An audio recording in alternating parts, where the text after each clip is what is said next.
Қайырлы күн достар, сіздерге бүгін 40 қасық су ыдысы, яғни 40 шелпек ыдысының обзорын көрсете кетейін. Қалай жасағанымды, ең алдымен бізде бұл қасығы.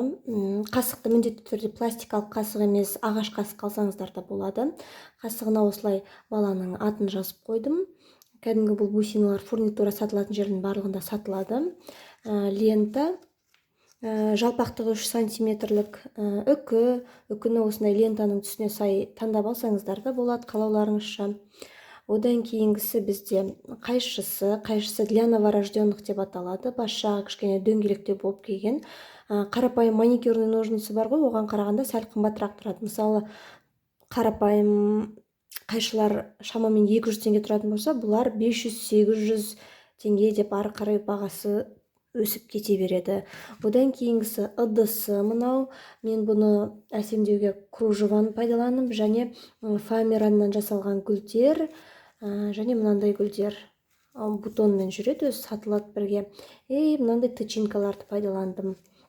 Бұның барлығы фурнитура сатылатын магазиндерде сатылады, және мынаны жабыстырған кезде кәдімгі горячий клей пистолет дейміз, сонымен жабыстырдым. Бірақ жабыстырмас бұрын алдын ала мына ыдысты спиртпен шашып сүртіп алсаңыздар болады, өйткені майлы болып тұрмас үшін. Өйткені қолымызда да мысалы бүйтіп ұстаған кезде ізі қалып қойып майлы болып тұрады ғой, сондықтан бұнаны спиртпен шашып сүртіп алғандарыңыз дұрыс. Одан кейінгісі міне мынандай мешочектар. Бұлар 15-10 сантиметр размерде жүреді.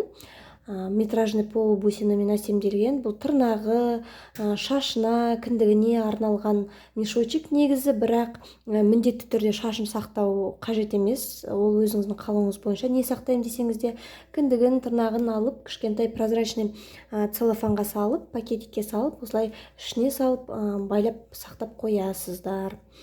Енді бұл клиенттің қалауы бойынша осындай қоңыр золотистый түсте жасалған. Егер мастер-класс қажет болып жатса, төменгі жақта тегін мен жасаған мастер-классым бар, соны қарап үйреніп алсаңыздар болады. Егер түсінбеген жерлеріңіз болса, комментарийге жазып кетіңіздер. Сол жерде мен сіздерге жауап беретін боламын. Мына мешочектардың матасын айтпай кетіппін. Бұл кәдімгі королевский велюр матасы, ломаный велюр деп те айтады. Мен бұл жұмсақ мата болып тұрғандықтан мен ішін дублерімен қатайттым. Бірақ та егер сіздер матовый велюр деген түрін алатын болсаңыздар, ол өзі қатты болып келеді, сондықтан оны ешқандай қатайтудың қажеті жоқ. Осылай қиып, өзіңізге керек размерде қиып тіге берсеңіздер болады. Видео обзор ұнаса, лайк басып кетіңіздер, каналға тіркеле кетіңіздер. Осындай мастер-класстардың жасалу жолын барлығын көрсететін боламын.